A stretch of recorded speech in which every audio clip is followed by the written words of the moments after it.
My faith in destiny is all I need to prevail. Truth Frequency Radio.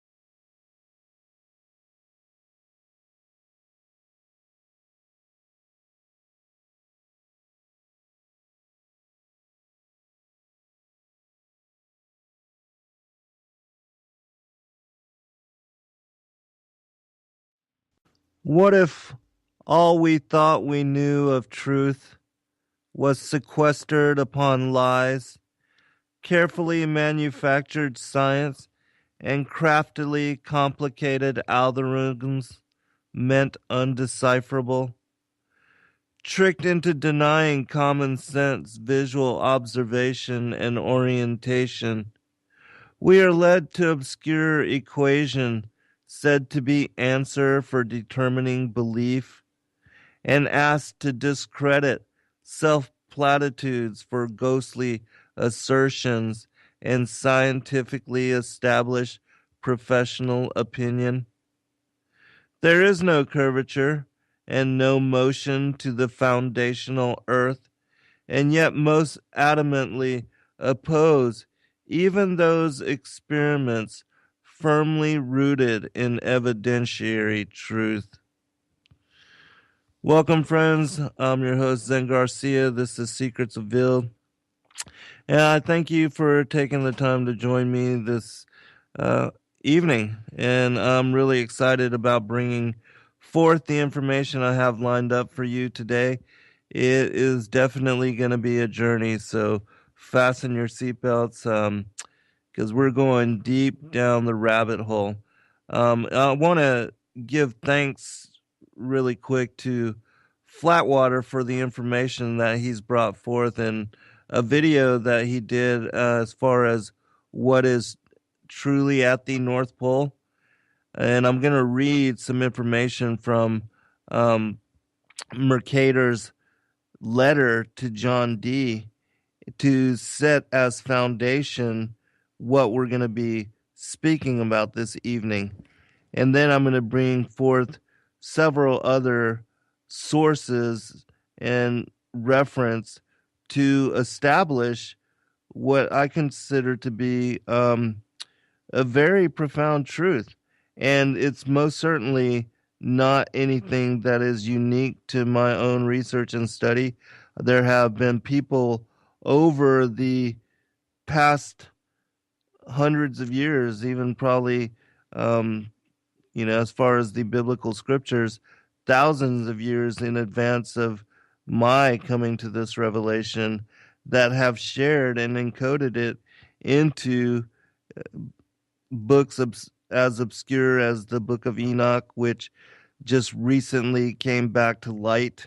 And it's my opinion that it was done so, and it was preserved as part of the Ethiopic canon in order to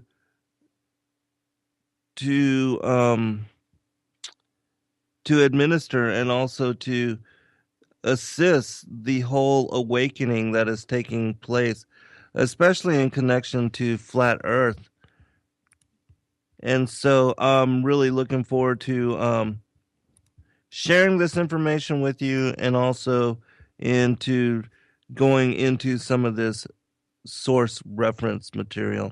And so let me begin with something that I just recently shared in a very short video, which you can find a lot of my guest appearances and my work under YouTube under Endeavor Freedom.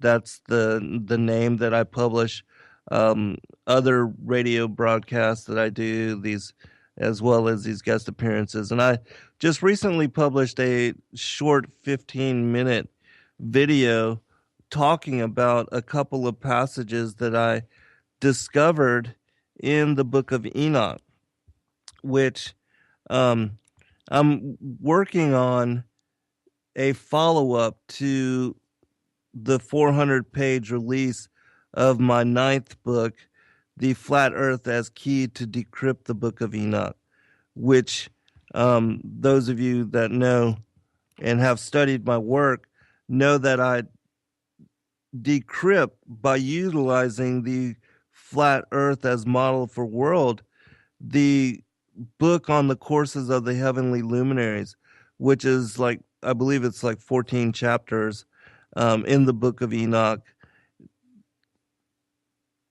chapters 70 through 84, I believe. And in this particular portion of the text, Enoch shares very detailed description of the motions of both the sun and the moon, and not the earth and the moon, because of course we know, according to scripture, that the earth, as far as the model of the world, it's geocentric, not heliocentric, and that that it's unmoving, it's fixed and stationary, and that the earth was created as foundation for what would be the firmament, which was fitted to it, and the heavens, which were spread across a broad, its length and width, being a circular, flat circular, as it says in Isaiah chapter 40. But I'm going to just cover this really quick because I want to go into this other material. But I thought it would be interesting for me to share this with you, especially those of you that don't know about my other work through YouTube and may not be aware of my channel. And so the specific passage I'm going to be referencing is chapter 53, verse 7, and also chapter 55, verse 2. In chapter 53, verse 7, I was really kind of blown away to discover this particular passage because it's been there the whole time. And of course, it depends on which translation you are reading from. There's the Richard Lawrence and also the R.H. Charles translation. But I was reading from the collected works, the pseudepigraphal collected works, book 1, which is like a 400-page collection of all these extra biblical, extra canonical texts, which accompany the revelation and truth that is found in the Old and New Testament. And it was in rereading the book of Enoch that I came across this. And so it says in 53:7, and these mountains shall become flat like earth in the presence of his righteousness, and the hills shall become like a fountain of water, and the righteous one shall have rest from the oppression of sinners.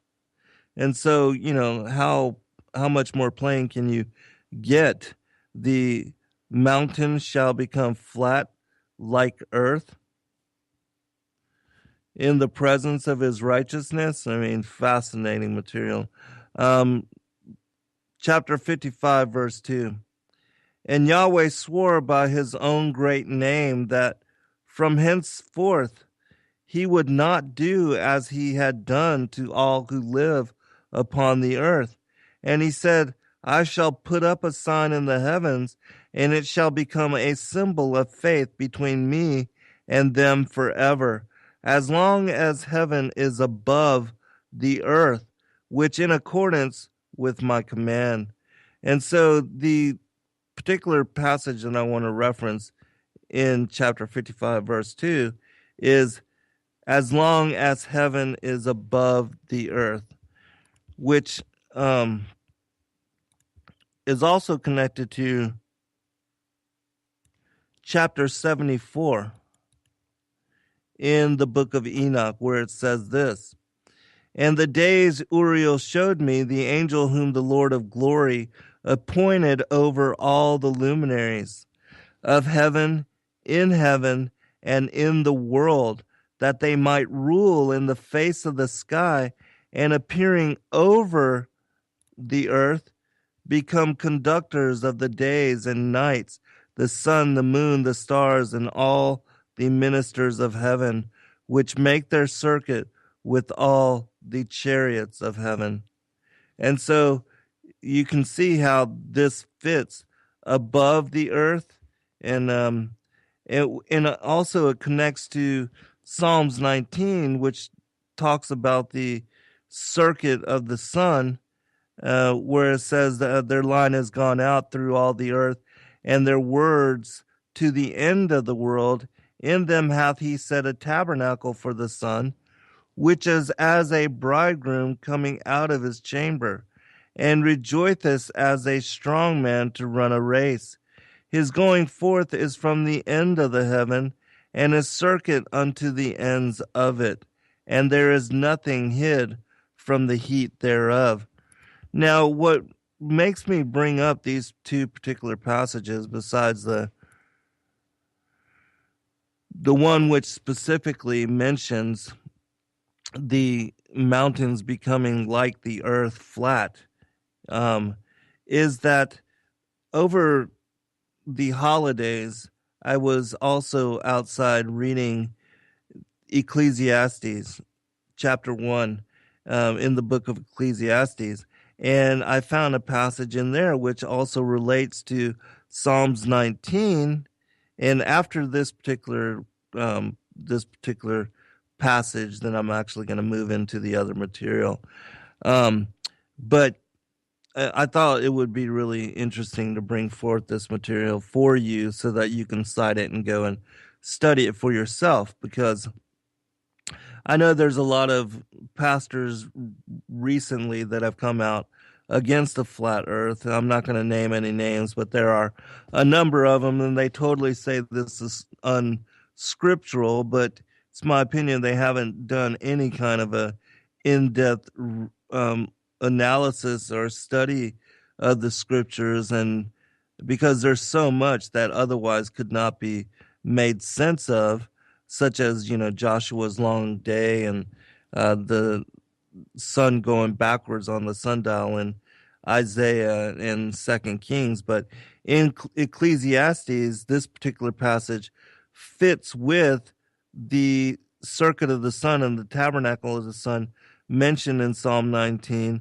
as well as the heavenly luminaries moving in circuit above the earth, and the heavens being above the earth as well, and that the earth is under the heavens, as it says in that chapter 55. But from Ecclesiastes chapter 1, it says this in verse 3: What profit hath a man of all his labor which he taketh under the sun?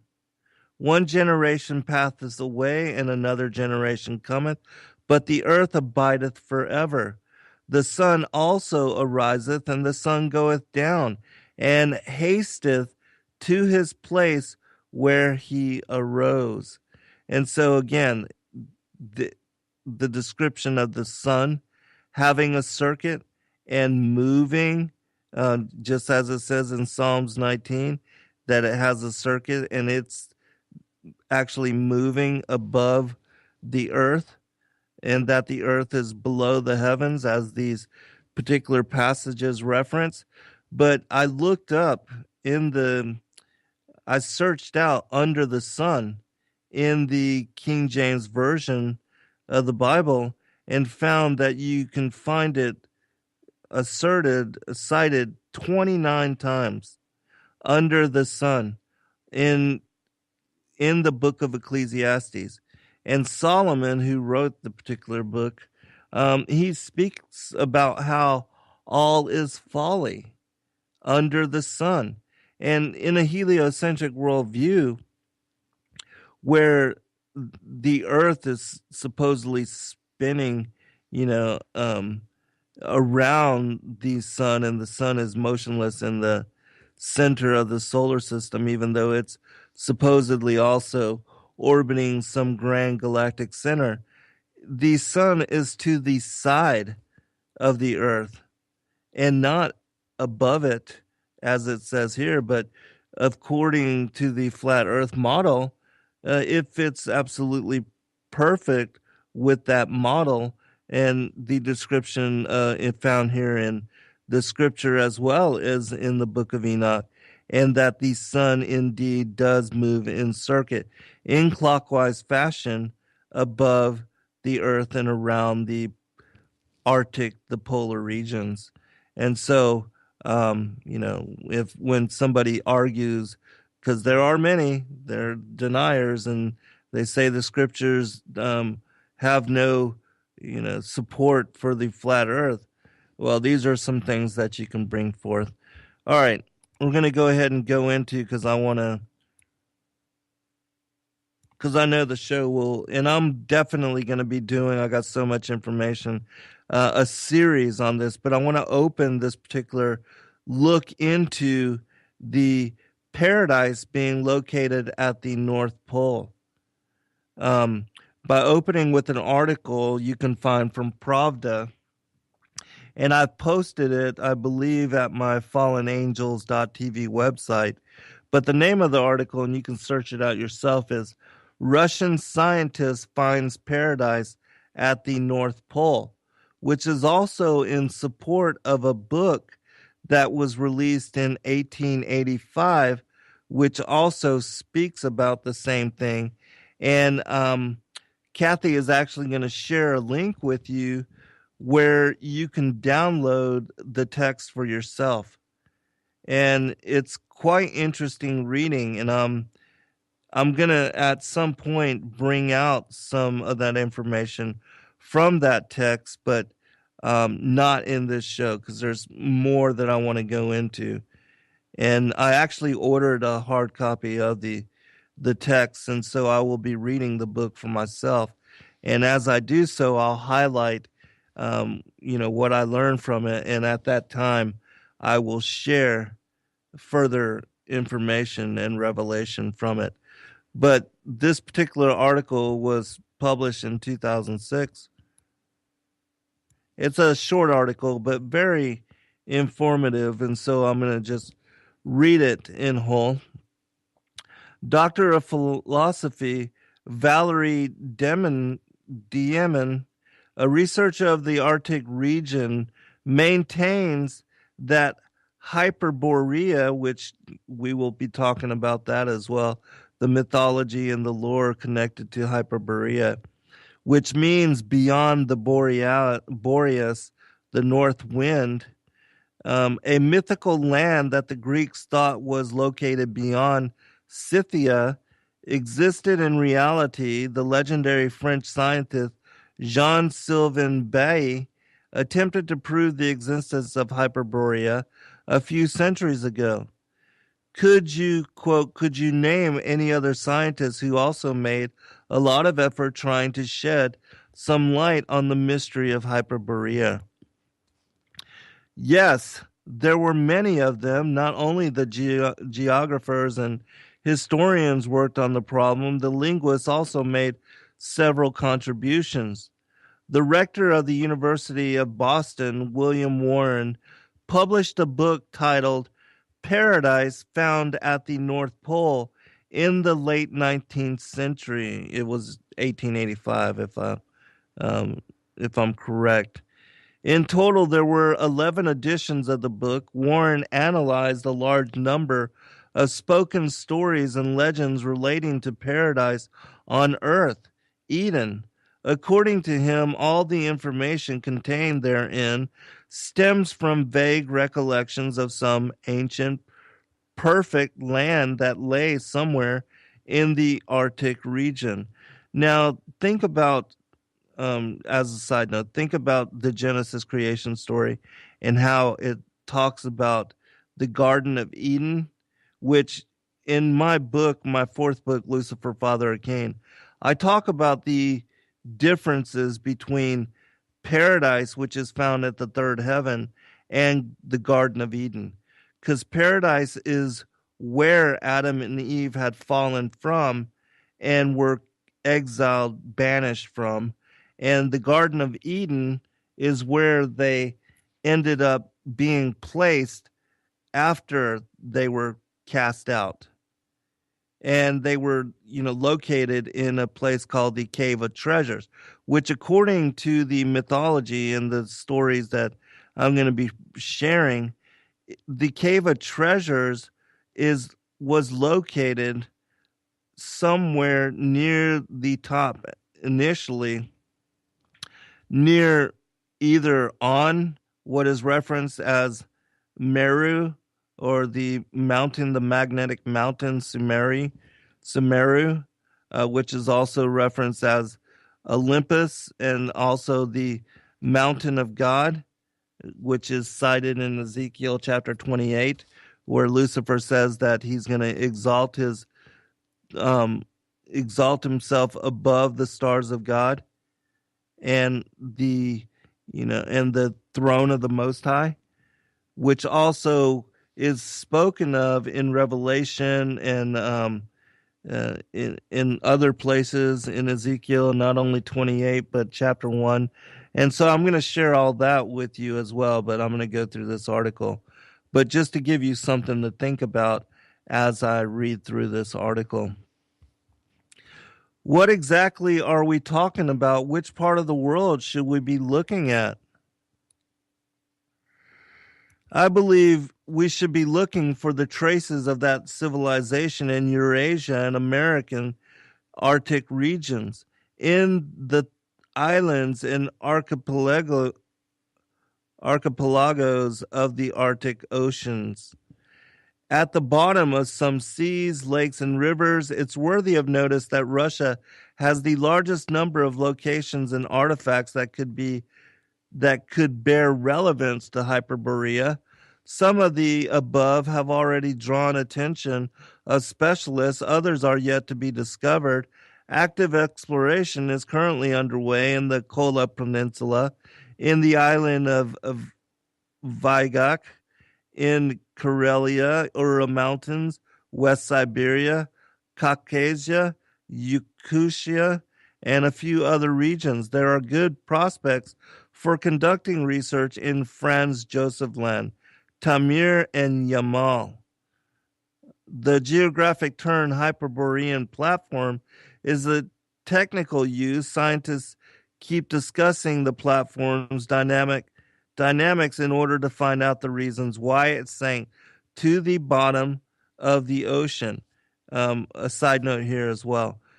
Others would say that Paradise is also referenced as Atlantis, and that Atlantis could be this legendary land at the North Pole as well. And it's interesting to note, because those of you that follow my work, you know that I am working on bringing forth into the English, working with a couple of friends of mine, translating the Thracian Chronicles. And according to some of these accounts in the Thracian Chronicles, Thrace was found at the North Pole, which is interesting because I just received the first 8 chapters of a book called The Chronicle of Longinus, and I'm going to share with you some interesting references in that particular text, which just blew my mind today when I received it, because it also is speaking about what I'm talking about here. And also, I'm going to share some information from the Thracian Book of Atum and Ua, which is going to be mind-blowing as well. Also, Kathy, if you would, share the Bible code that I found, which talks about the North Pole and there being a whirlpool, and also that the North Pole, that the sides of the north, as referenced in Scripture, that it's a doorway, a portal, like a like a passage to the upper heavens, as well as the throne of God. And so let me continue before I get to the first break. In other words, Hyperborea may have stretched over the lands that eventually sank into the water, question mark. One of the charts by Gerhardus Mercator, the 16th century Flemish cartographer and geographer, shows a huge continent lying in the vicinity of the North Pole. The land is an archipelago composed of several islands divided by deep rivers. A mountain sits in the center of the land, according to legends. The ancestors of the Indo-Europeans lived near Mount Meru. The question is, how did that land appear on the chart? There was no information whatsoever regarding the Arctic regions during the Middle Ages. We have some reasons to believe that Mercator had used an ancient chart, the one that is mentioned in his letter dated to 1580. That chart showed a continent located in the center of the Arctic Ocean, which was pictured ice-free on the chart.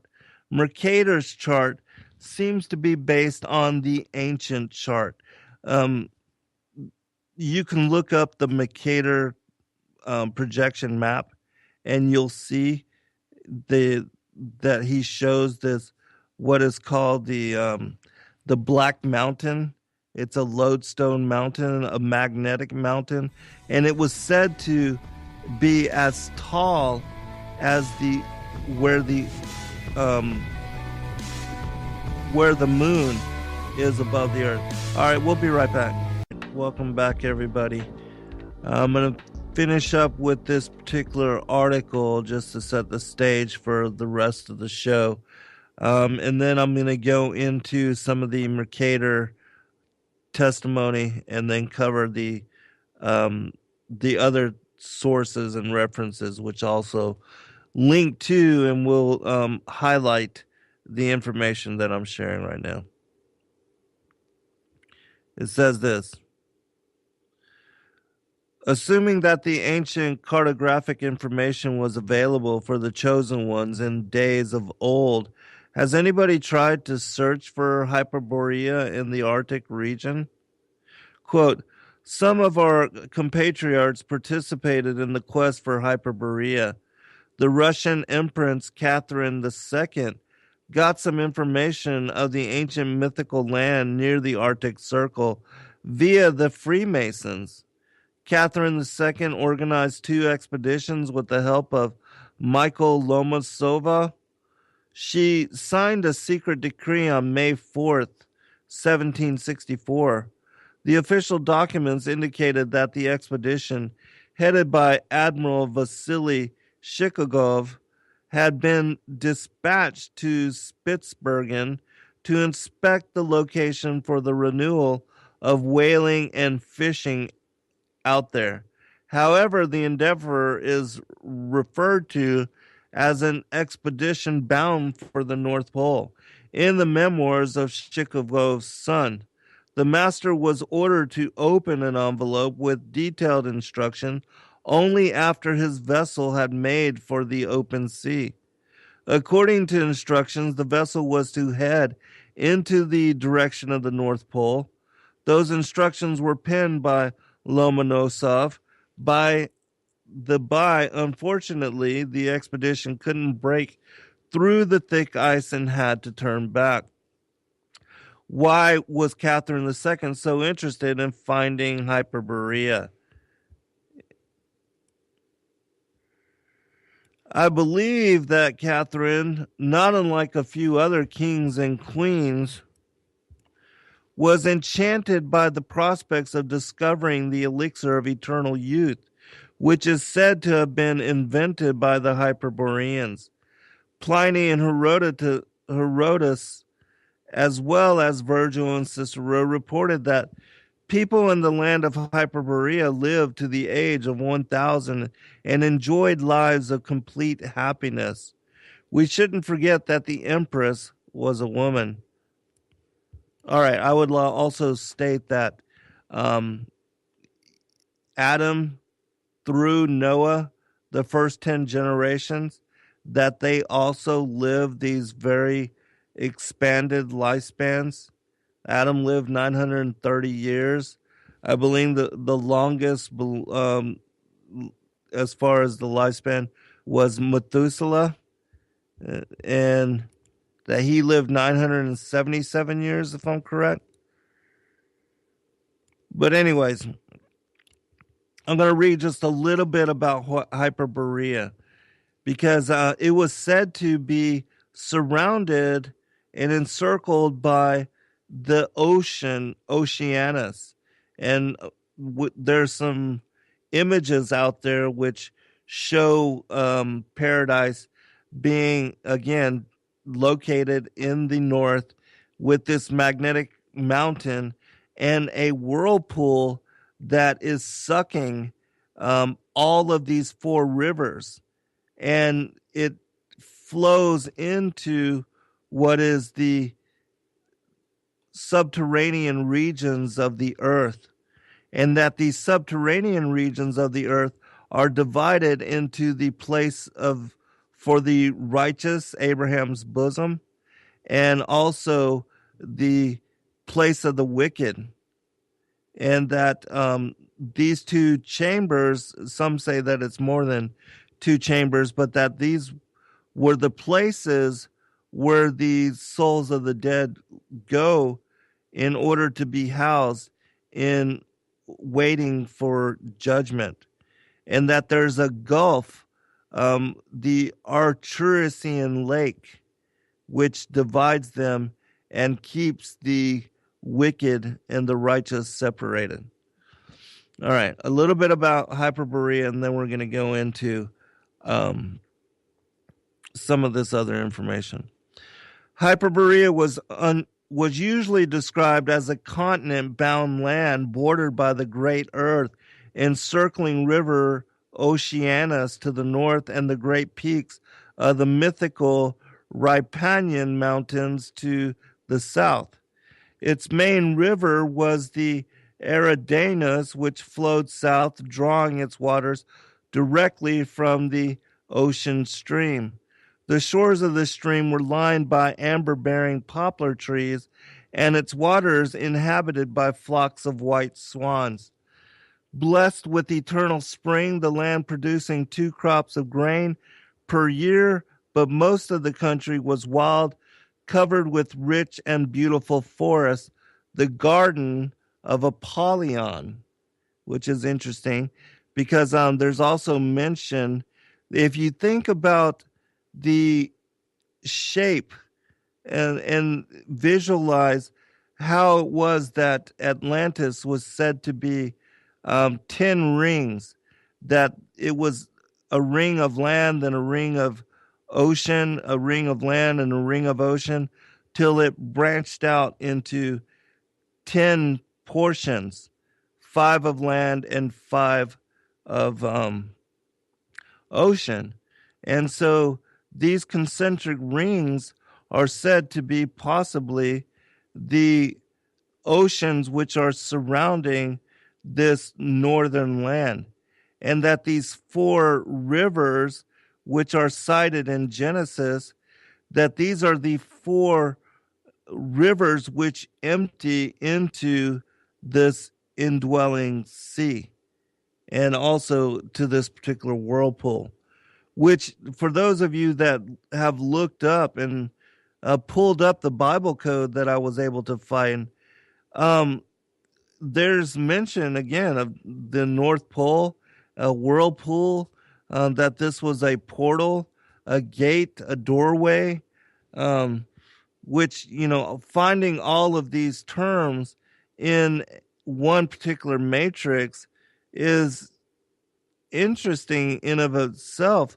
But the fact that it confirms what Mercator describes in his letter to John Dee and what we are talking about as far as Hyperborea and what we will go into as far as scripture, because after I read from Mercator's testimony, I'm going to share some scripture. I might even read 1 or 2 before the Mercator material, just to give you an idea of how this fits and, relates to what I'm going to be reading as far as the letter to John Dee. Just a little bit more as far as Hyperborea.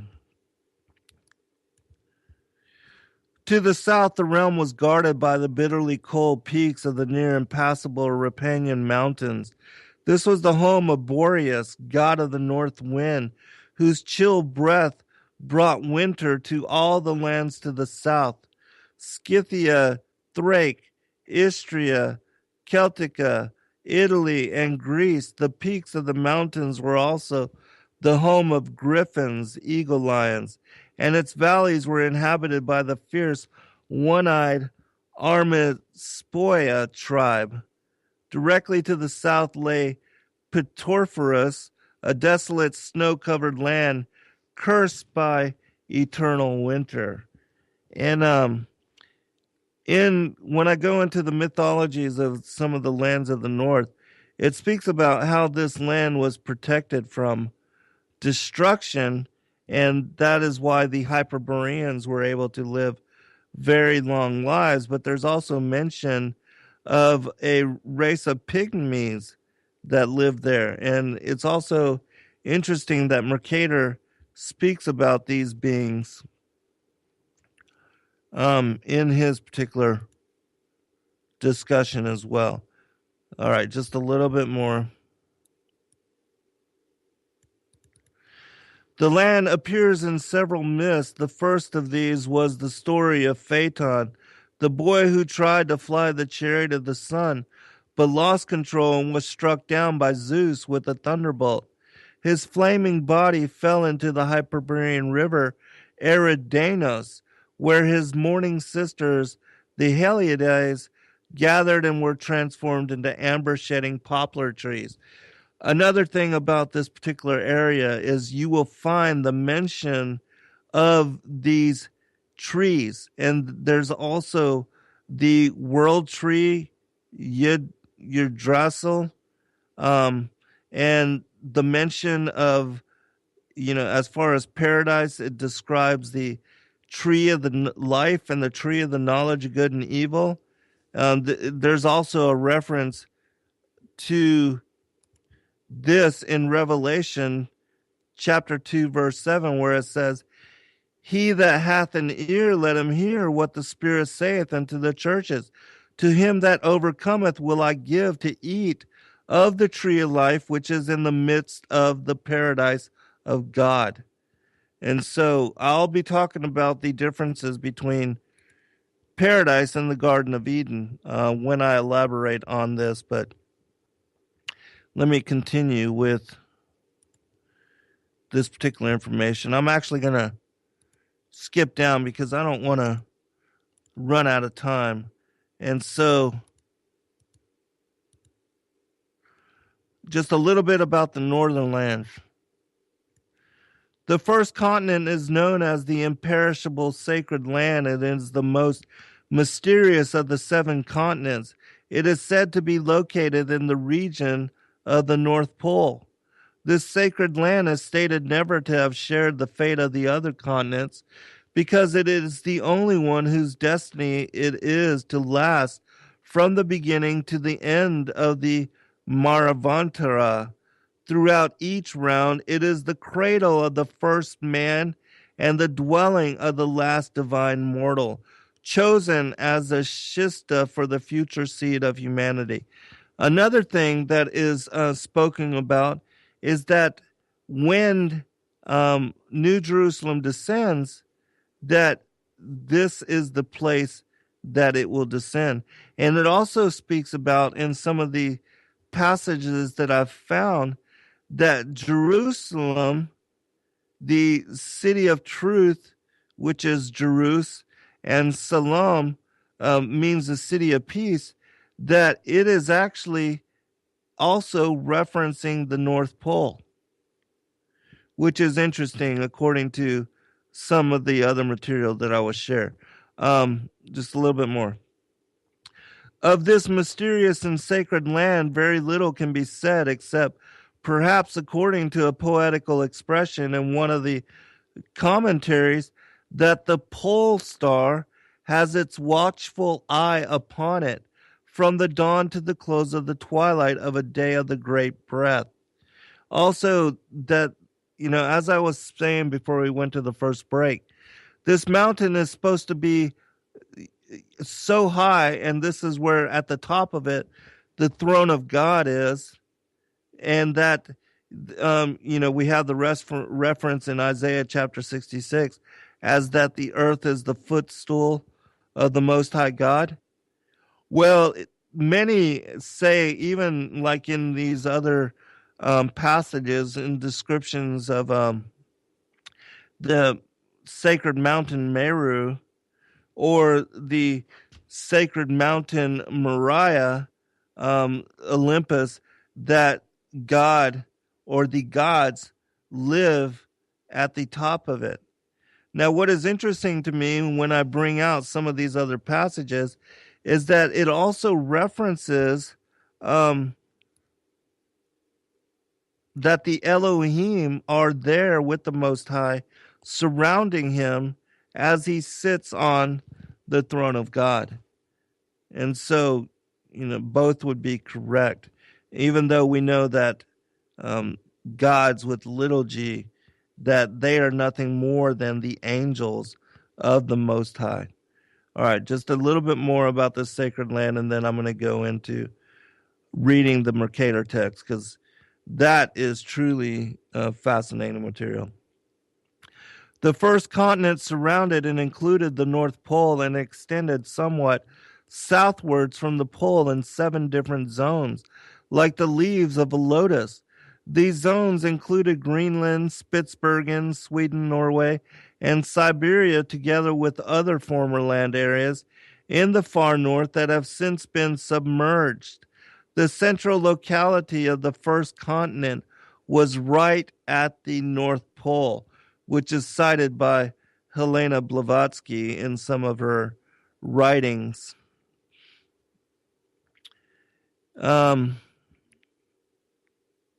This is interesting as well. If the earth is hollow, as Blavatsky review of the hollow globe by Lyon and Sherman implies, then the first continent could refer to 2 different things: the polar land on the outer surface of the earth, and the sacred central land or inner circle in the earth's interior, which will continue to exist until the earth reaches the end of its life period. Remember, I said that there's this whirlpool that leads to the subterranean regions of the earth, and that also there's the description of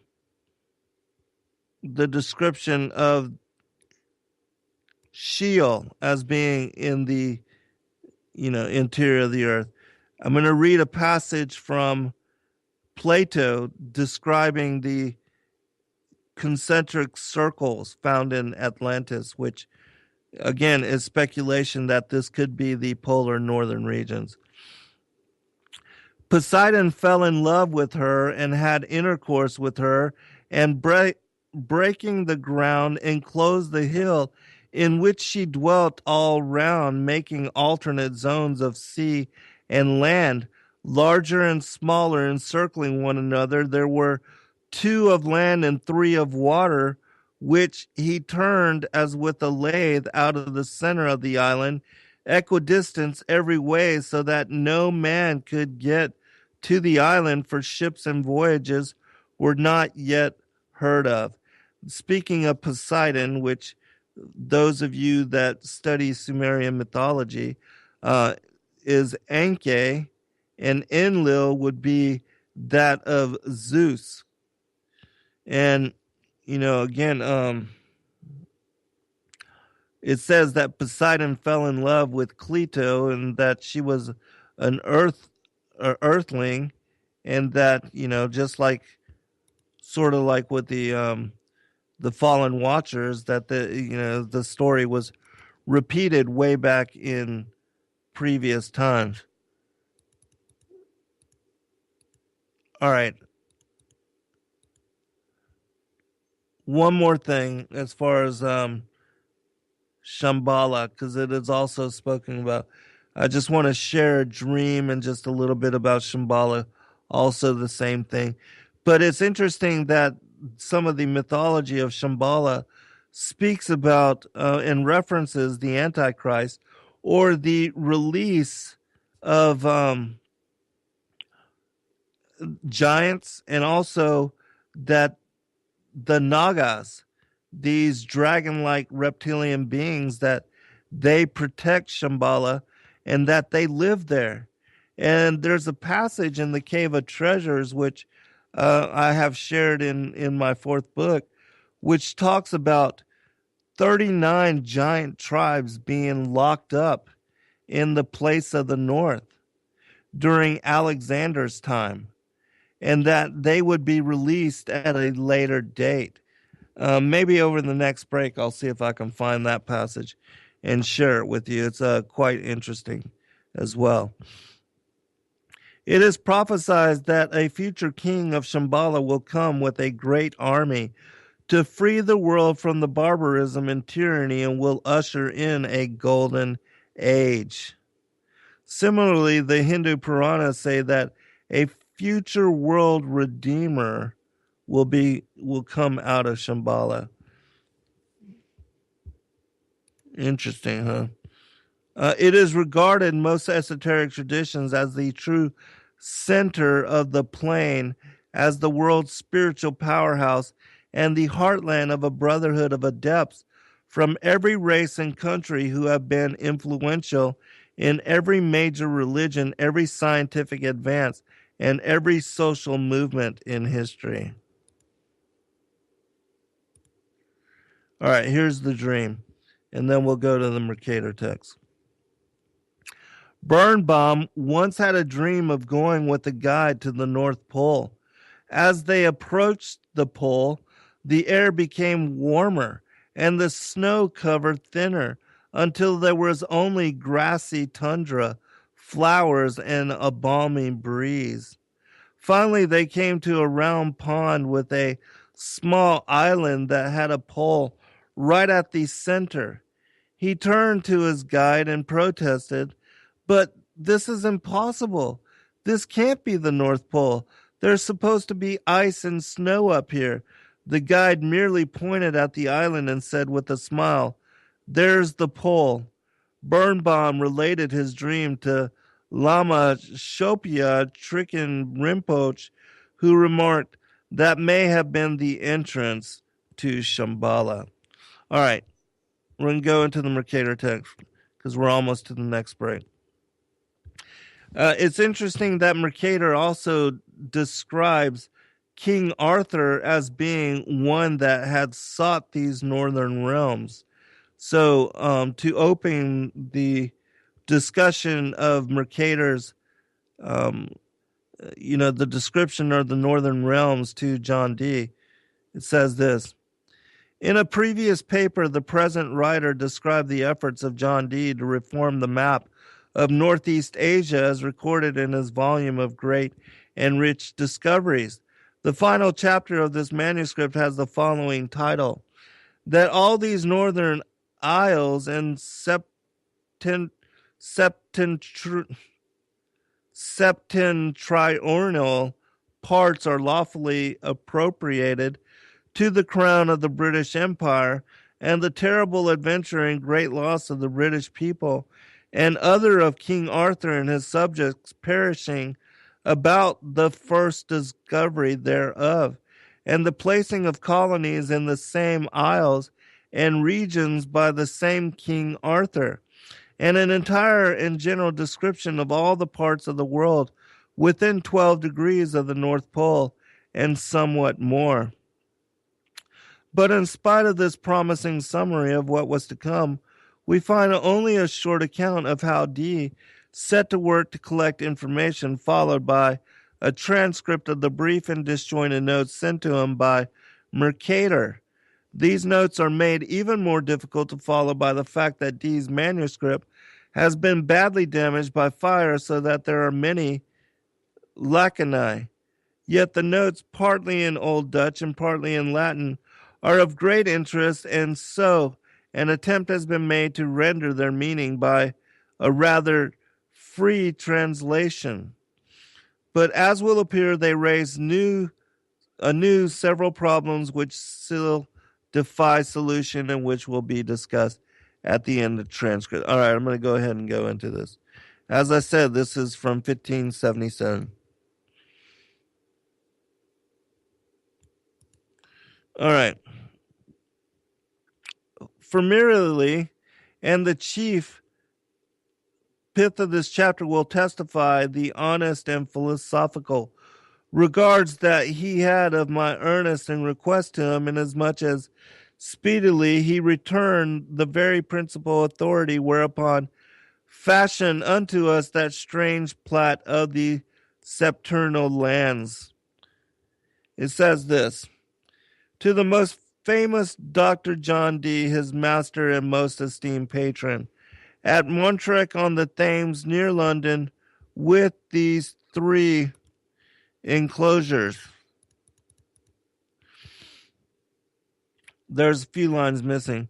To send, fearing it would not reach you quickly enough if transmission were delayed, I have written down everything you have about the northern regions, and to these, Jacobus Canoian of Herzegovina traveled the world like Mandeville, but described what he saw with better judgment. He wrote in the Belgic language the ideas about the northern region, which some time ago I extracted from him, follow word for word, save where, for the sake of brevity or speed, I have translated into Latin, when, if not always, his words, I have retained his meaning. In North Norway, which is called dusky Norway, there are 3 months of darkness during which there is no sunlight, but a perpetual twilight. This North Norway lies over against the country called the province of darkness, or obscure province. In Latin, provincia tenebrosa. Concerning it, however, there is nothing written in Marco Polo, and this province of darkness, we'll be right back. All right, welcome back, everybody. I want to give you a passage just to think about as we're going through and when I revisit the Mercator text. And I'm going to read it, but I just want to read really quick. Think about this, what is described in Revelation 4. It says, out of the throne proceeded lightnings and thunderings and voices, and there were 7 lamps of fire burning before the throne, which are the 7 spirits of God. And before the throne there was a sea of glass, like unto crystal. And in the midst of the throne and round about the throne were 4 beasts full of eyes, before and behind. And the first beast was like a lion, and the second beast like a calf. Third beast had a face as a man, and the fourth beast like a flying eagle. All right. Think about this sea of glass. Now, I'm going to go back to the Mercator text, and then when I get down a little bit further, you'll see how this applies to this. All right. From North Norway, you cannot reach the indrawing sea, which lies beyond Grockland, for it lies still further northward. This North Norway stretches as far as the mountain range which encompasses the North Pole, and borders on this mountain range for about 17 miles by land. The rest is all sea, and this is the same mountain range which, within about 15 French miles, and then stands further off towards the east. And near here, towards the north, those little people live, of whom there is also mention in the Gestae Arthuriae, that's the name of the book that talks about King Arthur's visit and trip to the northern lands, which I'll mention some of that after I read some of this text here. And there borders on it besides a beautiful open land, and this land lies between the province of darkness and the province of Burgai. But between such of these provinces and these lands lies an indrawing sea. And this province, the open land, has a mountain border of over 72 French miles by land. These facts and more about the geography of the North are to be found in the beginning of the Gestae Arthuriae. The islands adjacent to the North Pole were formerly called Scilly, perhaps Thule. I would also say Thrace. And now the Septentrionalist lands, among them is North Norway, and there are many small rivers, some two, some one, some three, kennings wide, more or less, and these are called indrawing seas, because the current always flows northward so strongly that no wind can make a ship sail back against it. And here it is all ice from October to March, and in these latitudes the mountains reach up to the clouds and are almost all rock, bare of vegetation. I want to make a comment here as well. In the book of Enoch, there's a description of 4 different colored mountains made of 4 different metals. And some of the Hopi prophecies and some of these other native prophecies and indigenous peoples' prophecies, they speak of these 4 colored mountains as well, and that they are a portion, they surround what is the Black Mountain, which is the magnetic mountain, the lodestone mountain, which is, Mount Meru or Moriah or Mount Olympus, whatever you call it. And it's this particular mountain that reaches up to the where the moon is, which is why during a lunar eclipse, because those of us that have come to understand the flat Earth as model of world, that's one of the things that the heliocentricists always reference to try to discredit the flat Earth as model of the world. And it's one of the hardest things to understand. But when you look at and you cite some of these ancient maps, you'll see that in the magnetic north, where the North Pole is, there's this magnetic mountain, and there's references to the pole star. And we don't know exactly what that is, but we know it's not the shadow of the earth, because the earth is never between the sun and the moon, that it's not the shadow of the earth which is casting, that the shadow across the face of the moon, and which causes lunar eclipses. And it's my opinion that it's either some aspect of this magnetic mountain or this pole star, which is the cause for the lunar eclipses. All right, continue.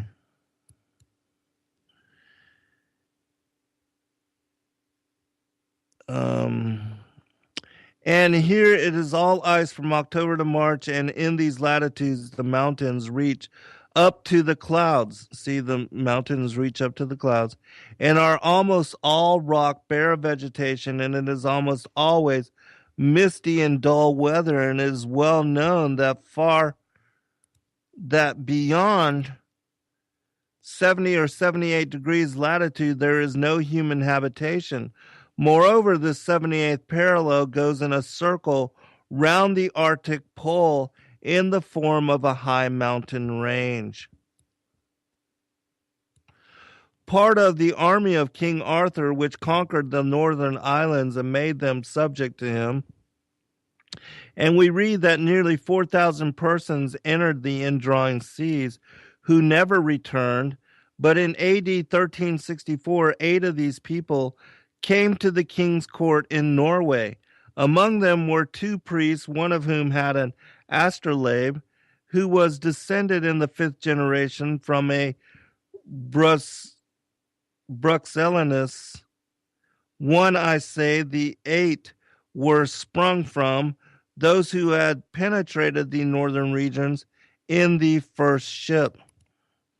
That great army of Arthur's had lain all the winter of 530 AD in the northern islands of Scotland, and on May 3rd, a part of it crossed over into Iceland. Then 4 ships of the aforesaid land had come out of the north and warned Arthur of the indrawing seas, so that Arthur did not proceed further, but peopled all the islands between Scotland and Iceland, and also peopled Grockland. So it seems the indrawing sea only begins beyond Grockland. In this Grockland, he found people 23 feet tall, which that's a mistranslation. As you read further in the text, it will say 23 people 4 feet tall. That is to say, of the feet with which land is measured. When those 4 ships returned, there were sailors who asserted that they knew where the magnetic lands were.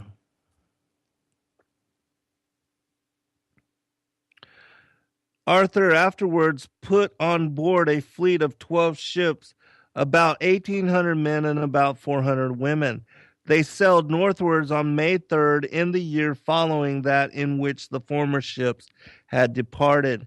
And of these 12 ships, 5 were driven on the rocks in a storm, but the rest of them made their way between the high rocks on June 18th, which was 44 days after they had set out.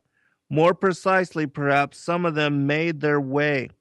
The priest who had the astrolabe related to the king of Norway that in AD 1360 there had come to these northern islands an English minorite from Oxford who was a good astronomer, etc.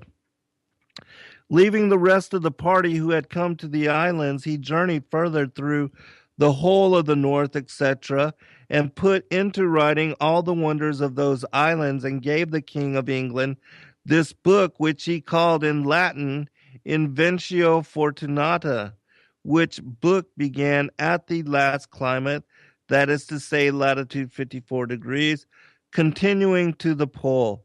This monk said that the mountain range goes round the north like a wall, save that in 19 places the indrawing channels flow through it, whereof the widest is not above 12 French miles across, the narrowest 3/4 of a mile. And through the narrowest no ship would be able to go, because of the strong rush of the water. The mountain range is surrounded by a sea except in North Norway, when the Norwegian mountain range reaches it for a width of about 17 miles. And right under the North Star, opposite Norway, there lies a fair level land which is uninhabitated, where many beautiful, there's broken passage. In the east there stretches out an arm of the land which is nearly all wooded and narrow continuously the farther north, the more so that it is not more than 1 mile wide where it meets the mountain range. Otherwise no land touches the circumference of mountains anywhere, but in many places the sea is so narrow that one can see the far side. And the mountain range covers a breadth of 8 miles, and in the whole circle, said the Minorite, there is no habitation except on the east side, where that narrow land already mentioned there were 23 people not above 4 feet tall, whereof 16 were women. This monk said that in 2 other places further inland he found a great piece of ship's planking and other bulks which had been used in big ships, besides many trunks of trees which at some earlier date had been hewn down, so that he could say that with certainty that there had formerly been habitation there, but the people had now gone, and that the country where they, the pygmies, lived was more than 6 degrees broad, that is to say, 20 days' journey, and one could cover the distance on foot, and it was 10 degrees long. That is 33 days' journey. Also, there lay there, said he, an indrawing sea of 5 channels gathered together, which came through the mountain range out of the 19 channels mentioned. And the indrawing sea is 12 French miles wide and measures across about 4 days' journey. Just a little bit more here. And at the west of the aforesaid country is another indrawing sea, into which 3 more channels go out of the aforesaid 19. And that channel which they, the ships I believe are meant, had entered also flowed therein, and all these channels which turn tortuously when they come out of the mountain drive ships immediately ashore, but whatever channel flowed straight into the innermost seas, into which the 19 channels gather, in these ships must of necessity be carried current-wise and become lost. Also, said this Minorite, these innermost seas number 4. Remember the 4 rivers, and the difference between paradise and, which I'll get into next. And on the other side of the sea was the best and healthiest land in all the north. Also, he said that the sea which lay on the east side could never be frozen, because so many channels united there. And it was narrow besides, so that the current was very strong, but that the one which ran on the west side used to freeze almost every year, and remain frozen sometimes for 3 months.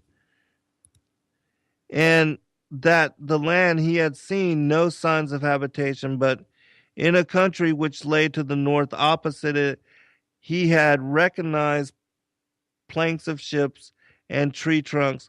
All of these 4 countries are high open lands, plateaus, except some mountains 4 fathom high. There are many trees of Brazil wood when this priest with the astrolabe, and then it breaks up, and then it goes to, in the midst of the 4 countries is a whirlpool, into which there empty these 4 indrawing seas, which divide the north, and the water rushes round and descends into the earth, just as if one were pouring it through a filter funnel. It is 4 degrees wide on every side of the pole, that is to say 8 degrees altogether, except that right under the pole there lies a bare rock in the midst of the sea. Its circumference is almost 33 French miles, and it is all of magnetic stone, and is as high as the clouds. So the priest said, who had received the astrolabe from this Minorite in exchange for a testament, and the Minorite himself had heard that one can see all around it from the sea, and it is black and glistening, and nothing grows thereon, for there is not so much as a handful of soil on it. That was the writing and words of the Minorite, who was since journeyed to and fro 5 times for the King of England on business. They are to be found in a book called the Inventio Fortunae, of which the Minorite himself was author. The aforesaid priest and said also to the king of Norway that in the country where he dwelt, not 6 times a year did it rain, and even that was drizzle, lasting no more than 6 or 7 hours. And so you see that I'm almost done. I'll finish and then I'll comment. Lacuna, the wind never blows hard enough to drive a corn mill. Furthermore, the air there is always cool, and the other 7 that were with him testified that they had also heard such things as he related, said by their elders, but had never seen them. This is a word for word everything that I copied out of the author Canoyan years ago. Farewell, most learned man, with my most affectionate esteem, Gerard Mercator. And that's the end of the translation. So So you see that these indrawing seas, they merge in four places and run into this whirlpool, and that this whirlpool is swirls around the magnetic mountain, and that this is the magnetic mountain which all of our compasses point towards. Interesting, huh? And so, if you, which I'm going to go into some of this description as to some of this other text. And also just look up the Mercator map and you'll see um,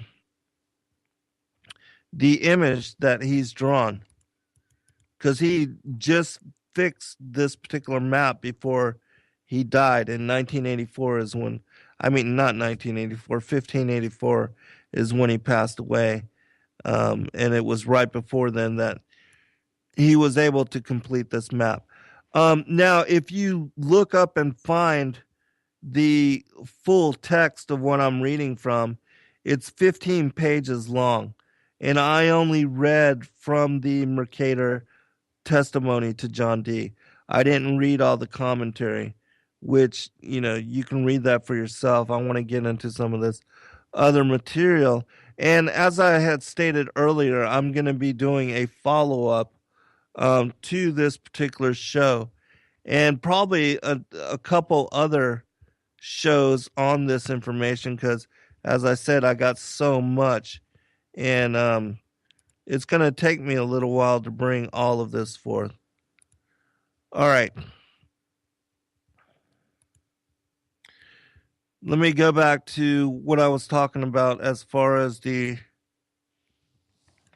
Revelation 4 and also the Revelation 15, because this is going to set the whole premise for the three heavens and there being at the North Pole, that this is also where there's a portal, the gateway. And, because it says also that the North Pole is where the ladder for the angels descending and ascending into heaven.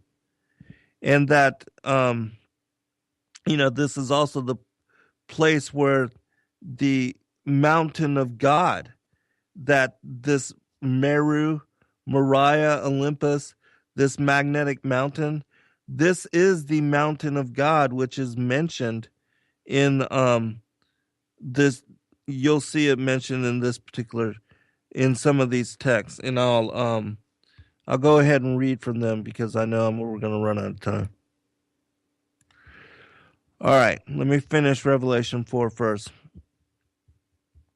And when those beasts give glory and honor and thanks to him that sat on the throne, who liveth forever and ever, the 24 elders fall down before him that sat on the throne, and worship him that liveth forever and ever, and cast their crowns before the throne, saying, Thou art worthy, O Lord, to receive glory and honor and power, for thou hast created all things, and for thy pleasure they are and were created. Now also think about he who sitteth on the circle of the earth. This is the same reference, that what Isaiah was shown is the Most High sitting at the top on his throne, that his throne is at the very top, on top of the dome enclosure, and that the three heavens are below his throne, as I've shown in many images, like when I show all of the ancient Hebrew, the as far as the belief, the ancient Hebrew belief system, as far as the cosmology, that you'll see the throne of God sitting on top of the dome. It's all of this is referencing the same thing. And that Enoch, in his description of the motions of the sun and the moon, that he too was taken to this same place, the North Pole, and where Polaris, or where the throne of God is, and looking down upon the circle of the earth, that's how he describes the motion of the sun and the moon. And Isaiah also references it as well, the circle of the earth. And he cites it from the side as well, that the circle of the earth is the floor, and the curtain, the dome, the firmament spread above it, that the two together create the shape of a tabernacle or a tent. It's all the same thing. And so let me read you these other passages, which also relate to what I just read. And you'll want to go back and just click on the pause as you listen to this show again, the archives, and pull up all of these references that I'm going to be relating, because I'm going to kind of move a little bit faster now that I only have one portion remaining. This is Revelation 15. And I saw another sign in heaven, great and marvelous, 7 angels having the 7 last plagues. For in them is filled up the wrath of God. And I saw, as it were, a sea of glass mingled with fire, and them that had gotten the victory over the beast, and over his image, and over his mark, and over the number of his name, stand on the sea of glass, having the harps of God. And they sing the song of Moses, the servant of God, and the song of the Lamb, saying, Great and marvelous are thy works, Lord God Almighty. Just and true are thy ways, thou King of saints. Who shall not fear thee, O Lord, and glorify thy name? For thou only art holy. For all nations shall come and worship before thee, for thy judgments are made manifest. And after that I looked, and behold, the temple of the tabernacle of the testimony in heaven was opened. And these 7 angels came out of the temple, having the 7 plagues, clothed in pure and white linen, and having their breasts girded with golden girdles. And one of the 4 beasts gave unto the 7 angels 7 golden vials, full of the wrath of God, who liveth forever and ever. And the temple was filled with smoke from the glory of God and from his power. And no man was able to enter into the temple till the 7 plagues of the 7 angels were filled. All right, another reference. And the likeness of the firmament upon the heads of the living creatures was as the color of the terrible crystal, stretched forth over their heads above. And under the firmament were their wings straight, the one toward the other. Everyone had 2 which covered on this side. All right, we'll be right back. All right, welcome back, everybody. All right, I've got a few things that I want to definitely try to run through. And if you have any comments or any questions, then just give them to Kathy. She's my liaison in chat, and she will make sure that I get them, and then I will comment on your commentary or answer your questions. But again, there's always these references to the crystal sea. Even in the book of Enoch, there's the vision of paradise and the crystal sea. And as I said, paradise is at the 3rd heaven, right below the throne of God. And that there's this dividing. It's the invisible giving way to the visible, and as above, so below. And that what we see here on the earth, because we're in a fallen state now, and we're also living in a fallen form, but that when we were immortal and bright nature, just as Adam and Eve before they were cast out of paradise, that the cherubim was put into place to guard this place and to prevent humanity, as well as Adam and Eve and the rest of our ancestors, from being able to find their way to this northern polar region, in my opinion, and being able to access this portal, this gateway, this door, which is why in the Bible code you'll find the reference to these particular things. And I'm going to share a little bit more about that when I go into it. But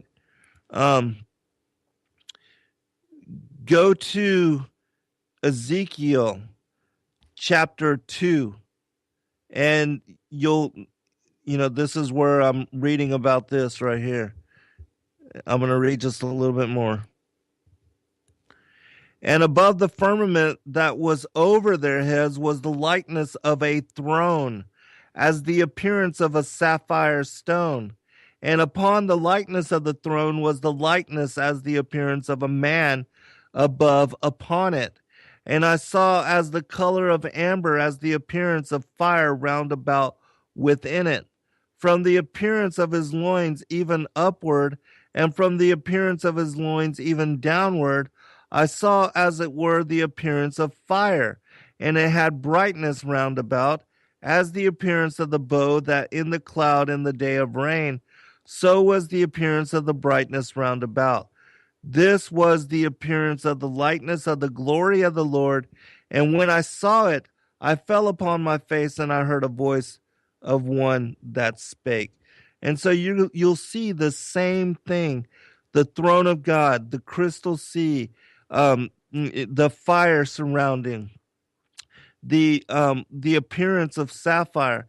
And also you'll have related to the firmament, above the firmament, New Jerusalem as the city of God, and that the city of God is where it is currently placed and dwelling in paradise. And let me share a passage really quick.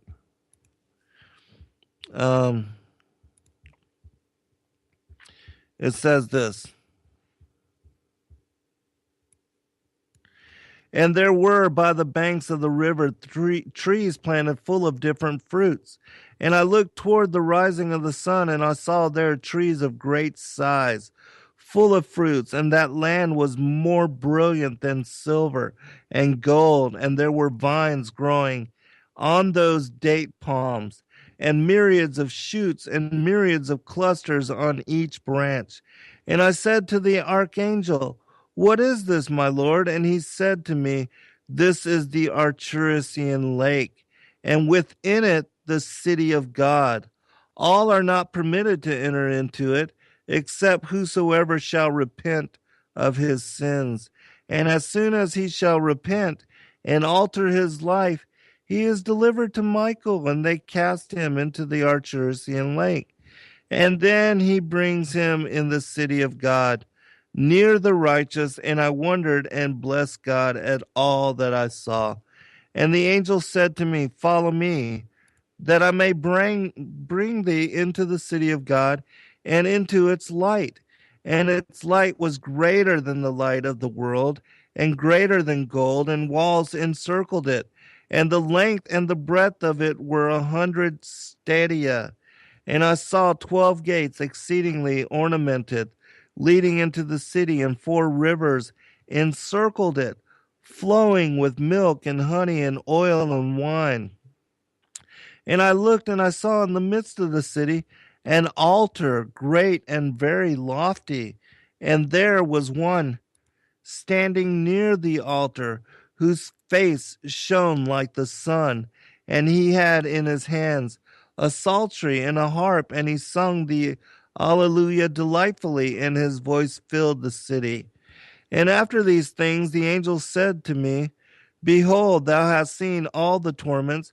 Come, follow me, that I may lead thee away to paradise, and that thou mayest change thy soul by the sight of the righteous.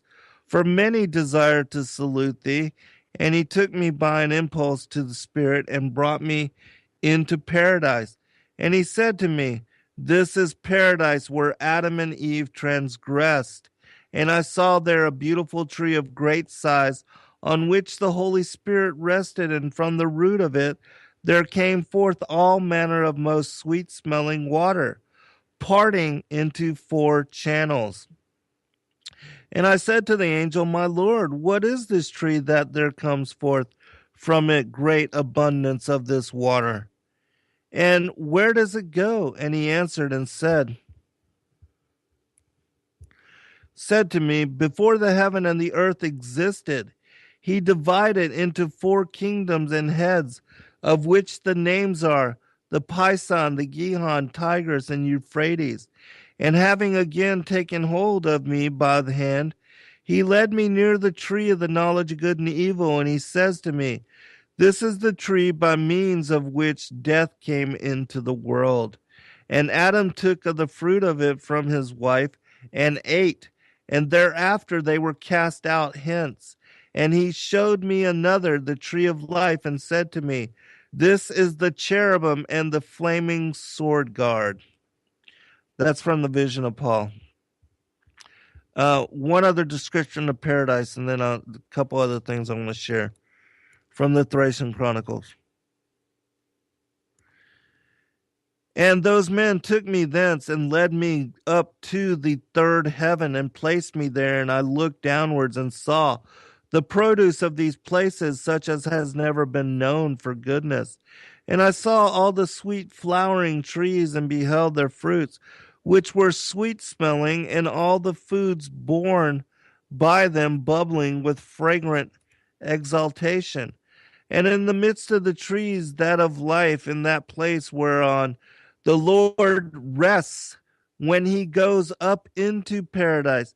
And this tree is of ineffable goodness and fragrance, and adorned more than every existing thing. And on all sides it is in the form of gold, looking and vermilion and fire-like, and covers all.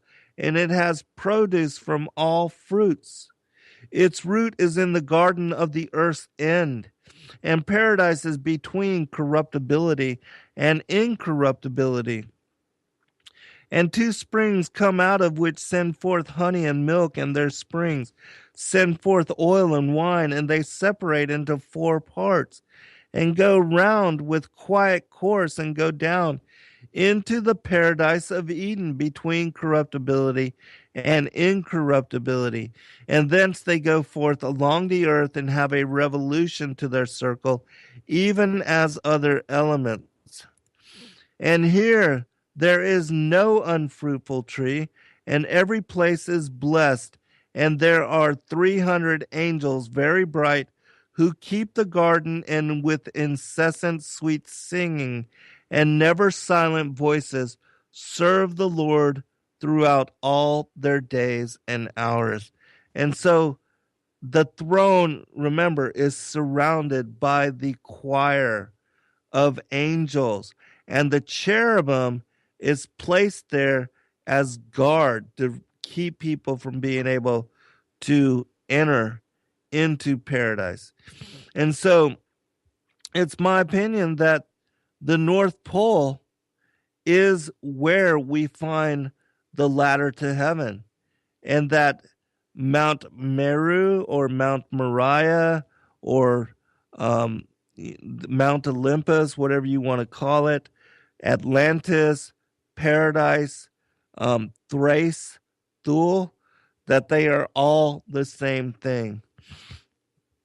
All right, now I'm going to share with you something that I just learned today, and this is from the Thracian Chronicles, which, again, you don't even bother looking this information up on Google because you're not going to find it. There are no English translations of this text.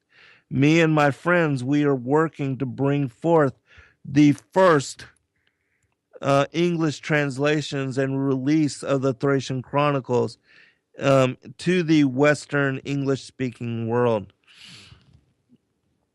The passage that I'm going to read from is from the Chronicle of Longinus, which, if you don't know, which I didn't know this before, but Longinus is the Thracian soldier who served in the Roman army, and he was the one that pierced the side of Christ. And it was when the blood of Christ trickled into his eye and healed his blind eye that he became a disciple of Christ. And he also was witness to the blood red moon, to the earthquakes, to, all of these cosmic and earth calamities, which verified that indeed Yeshua was the Son of God. And so afterwards, he became a disciple. And the Thracian Chronicles actually have a text where he writes about his testimony to his son. And I've been blessed to receive the first 8 chapters of this book. It's quite amazing. And at some point later down the road, I'll share some more of this text with you. But this is the portion which is talking about the lands that I'm speaking about right now. It says this: Look, I toured with the Roman army around the whole world in all Matarix and conquered victoriously many amazing and famous lands. But today I write to you about another land which is most famous, namely the famous land of Matarix, of the Son of God, which will be soon revealed for the whole world.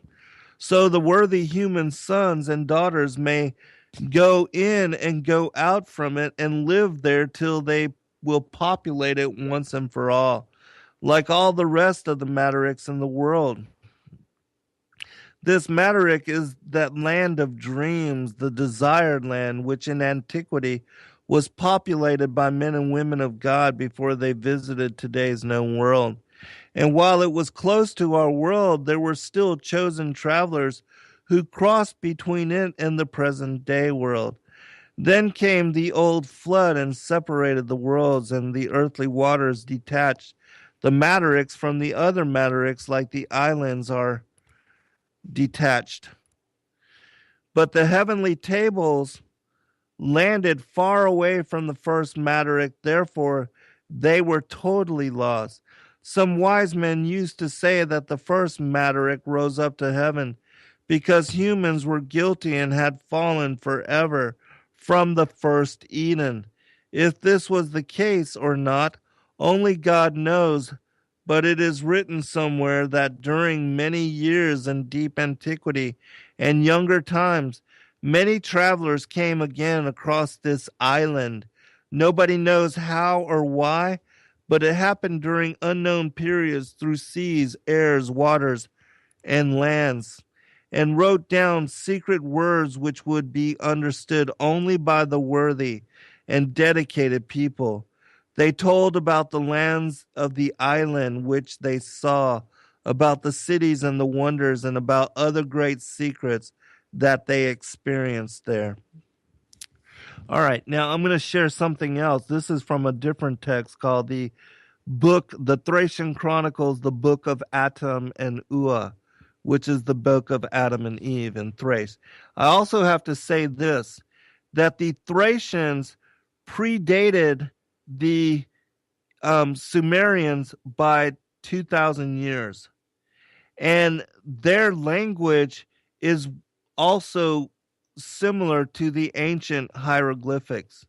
And a Dr. Stephen Guide just recently, I think it was like 2006, he was able to decrypt the Thracian language and to decipher these texts that I'm reading about right now. And so it's only been recently that this information has come to light. Because prior to his decryption of this, I would also add that he was murdered. He was poisoned for bringing forth this information. And he's no longer with us, but he wrote 3 volumes of how the Thracian script decoded, books 1, 2, and 3. And 2 of those books have about 40 pages, which are English translations, because he wrote in Bulgarian, but there was a portion of the text included in English. Well, anyways, my friends are translating these texts into English, and because English is not their predominant or first language, I am helping them with their English translation. And so together we're working to bring this information forth. And so, which also, because the Thracians were Christians, it proves that the biblical narrative is not based on the Sumerian fallen angel mythology, but that it precedes, and this is even the Sumerian, the Thracian, they were the first post-flood culture to come up after the flood of Noah's day, but that, there are previous cultures and civilizations which are under probably hundreds of feet of mud and are at the bottoms of the oceans, which we do not have their mythologies or their accounts anymore. And so, but the Thracians, as I said, Thrace is the polar north, and they broke out from there. And the ancient land of Thrace also includes Bulgaria, which these stories come from. All right, so I want to share something from the first chapter, from the book of Atum Manua. It says this. And nobody knew what was to be, only him who manifested through his word from beginning to end, because he knew what he said, and everything that he said would be made manifest in place and time. Coming into being there where something was said, it would appear manifest in time and place, the visible and the invisible within it and outside of it. Thus appeared first the heavenly place, which is the place where God dwells himself, together with Rhea and Isis. This is the place of the wish of love of the one, who is the three. This place is the most inaccessible to all, but those allowed entrance to it by the one in the three, the Trinity. They see his face for eternity. And under this place, there are other heavenly places according to the order and grades devised by God himself. There he established the earth as a garden paradise, flowing with milk, honey, and wine, and the trees bearing the bread of life, so that whoever eats from them will not die, but will live eternally as God himself lives eternally. And from there descends the river of life into four directions, into all living worlds, flowing with living water, providing life to all until the end of the universe. Humans were not allowed to know about these worlds. Only those found worthy by the sacrificial lamb from the day of the creation of the world, whose name is Isis, are allowed to learn about these worlds one after another, till they will know them all as he himself as God became known.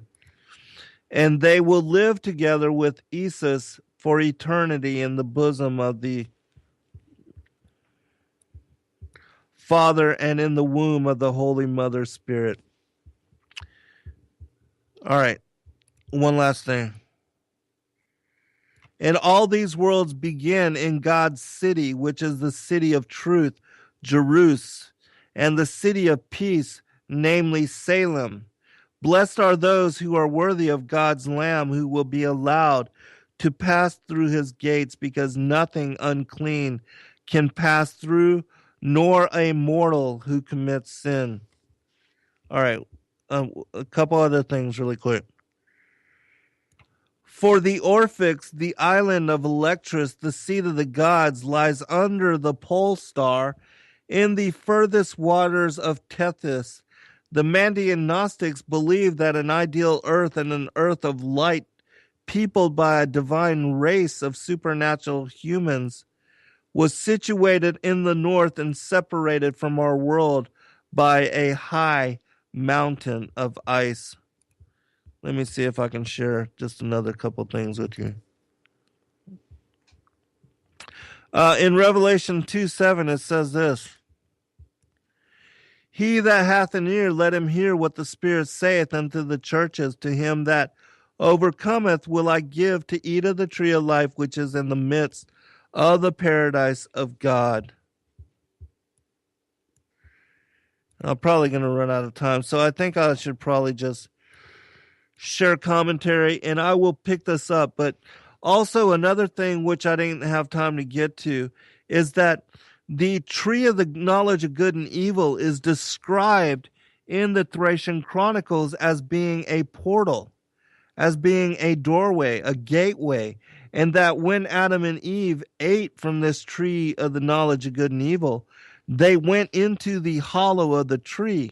And because they were transformed into flesh, having eaten, losing their bright nature and losing their immortality, they were not allowed to return to paradise, but they were banished from paradise and they were placed here to live in the cave of treasures in on the earth in the garden of God.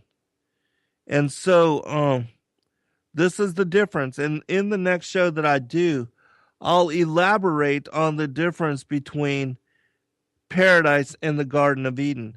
And I'll read those portions that talk about the tree as being a portal, as a gateway, and that when they went into the tree, into the hollow of the tree, they found themselves in the cave of treasures, surrounded by the garden land, but they were then transformed into flesh, into a fallen state of being, and placed here on the earth, because we know we're in a fallen world, and that this particular earth plane is under the authority of the rebel angels, the fallen angels, Lucifer, which I also wanted to read about these sides of the north, where in Ezekiel 28, Lucifer says that he's going to exalt himself above the stars of God and sit on the mountain of God in the sides of the north.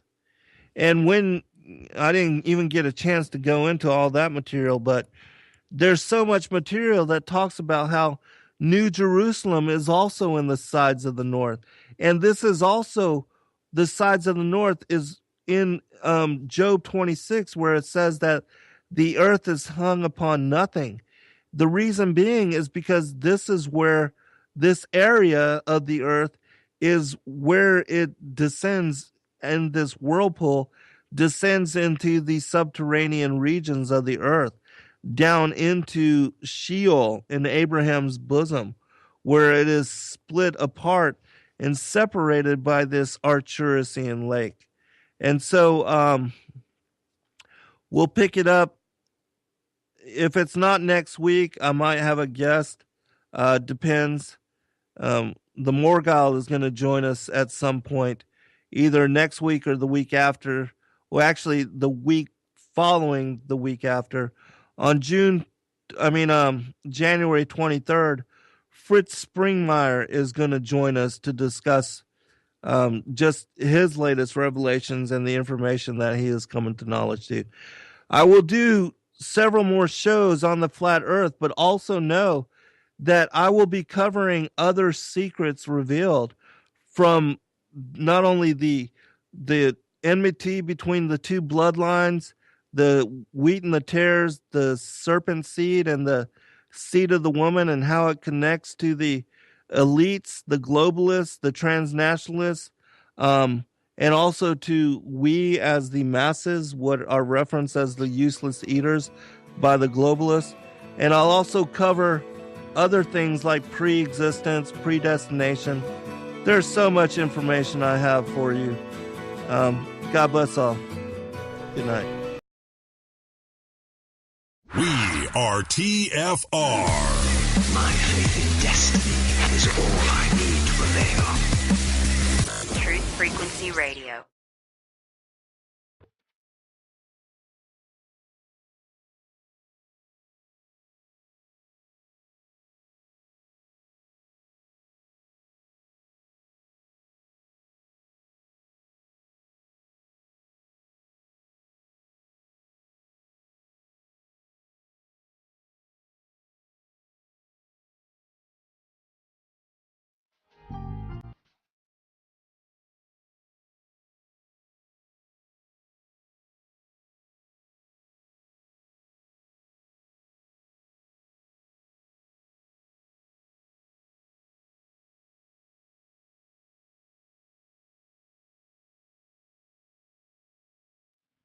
What if all we thought we knew of truth was sequestered upon lies, carefully manufactured science, and craftily complicated algorithms meant undecipherable, tricked into denying common sense, visual observation, and orientation.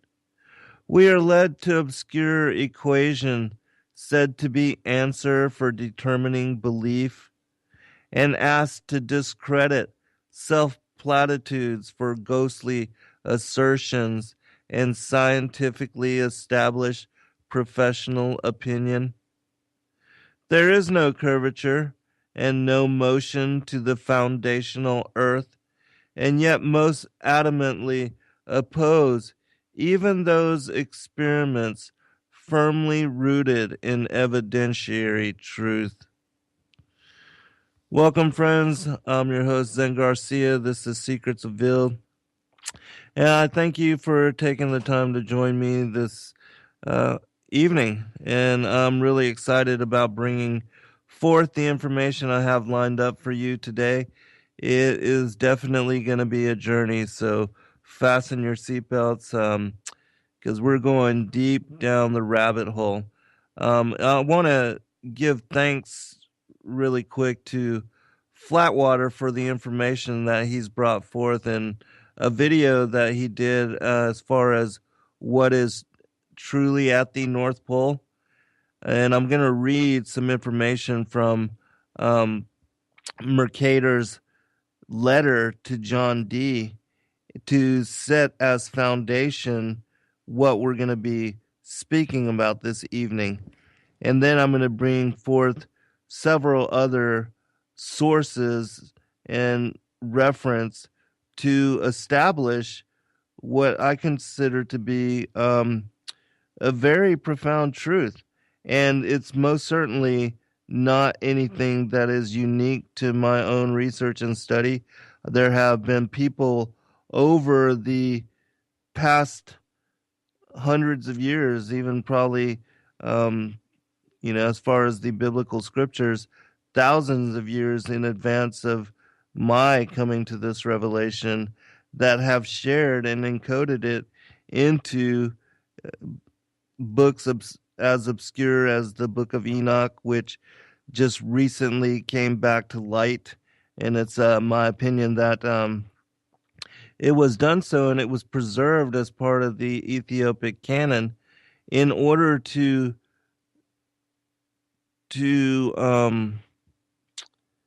administer and also to assist the whole awakening that is taking place, especially in connection to flat Earth. And so I'm really looking forward to sharing this information with you, and also into going into some of this source reference material. And so let me begin with something that I just recently shared in a very short video, which you can find a lot of my guest appearances and my work under YouTube under Endeavor Freedom.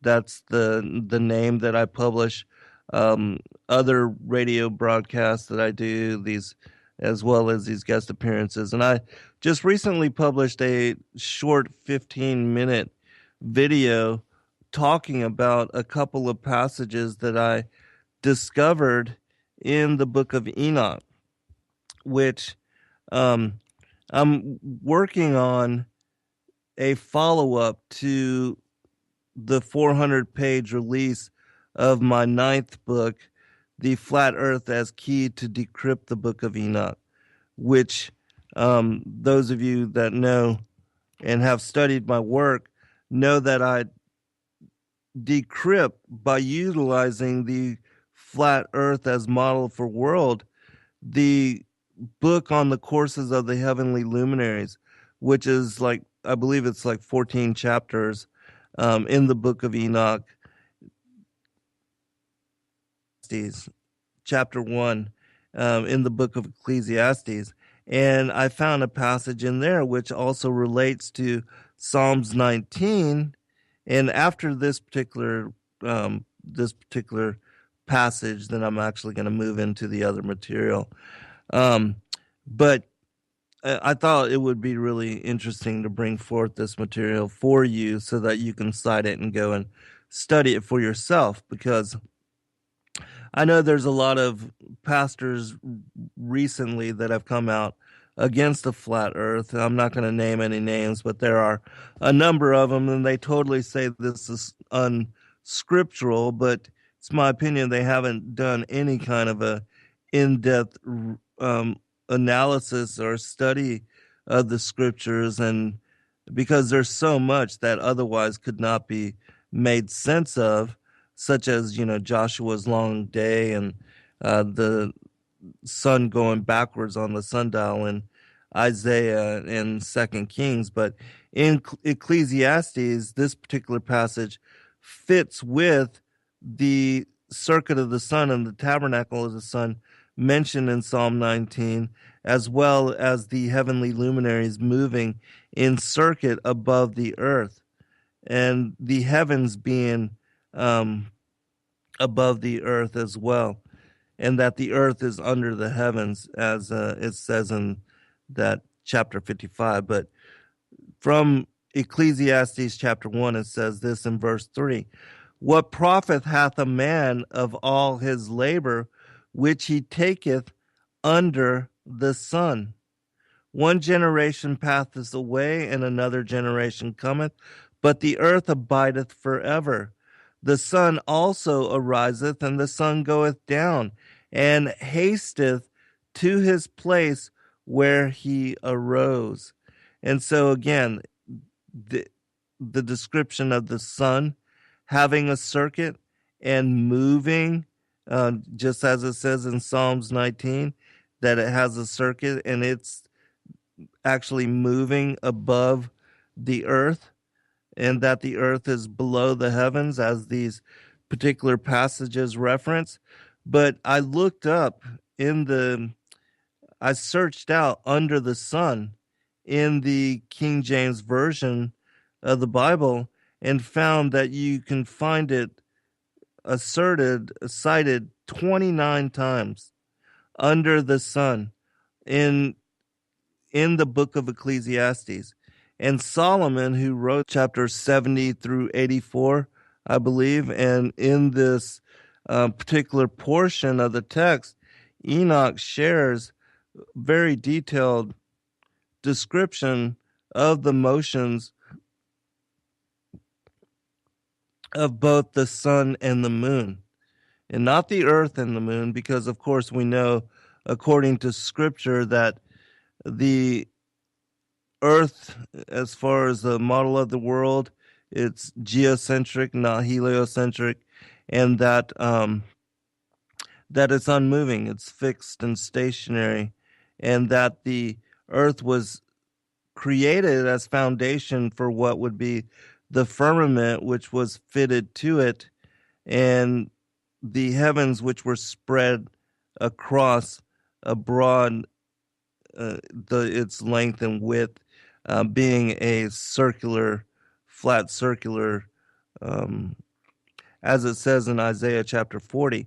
But I'm going to just cover this really quick because I want to go into this other material. But I thought it would be interesting for me to share this with you, especially those of you that don't know about my other work through YouTube and may not be aware of my channel. And so the specific passage I'm going to be referencing is chapter 53, verse 7, and also chapter 55, verse 2. In chapter 53, verse 7, I was really kind of blown away to discover this particular passage, because it's been there the whole time.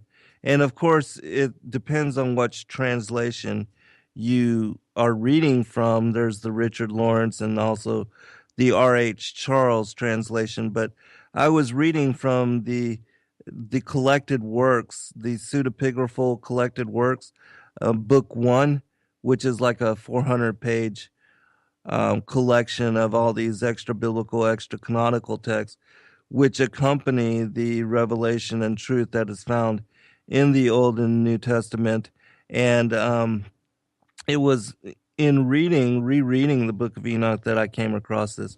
And so it says in 53:7, and these mountains shall become flat like earth in the presence of his righteousness, and the hills shall become like a fountain of water, and the righteous one shall have rest from the oppression of sinners. And so, how much more plain can you get? The mountains shall become flat like earth in the presence of his righteousness. I mean, fascinating material. Chapter 55, verse 2. And Yahweh swore by his own great name that from henceforth he would not do as he had done to all who live upon the earth. And he said, I shall put up a sign in the heavens, and it shall become a symbol of faith between me and them forever, as long as heaven is above the earth, which in accordance with my command. And so the particular passage that I want to reference in chapter 55, verse 2 is as long as heaven is above the earth, which is also connected to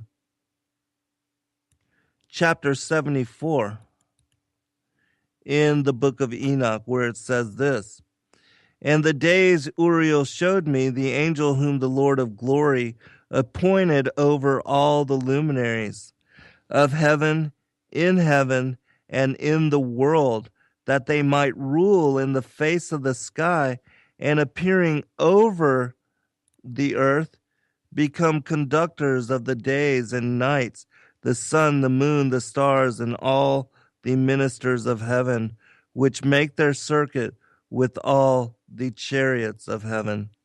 And so you can see how this fits above the earth, and also it connects to Psalms 19, which talks about the circuit of the sun, where it says that their line has gone out through all the earth, and their words to the end of the world.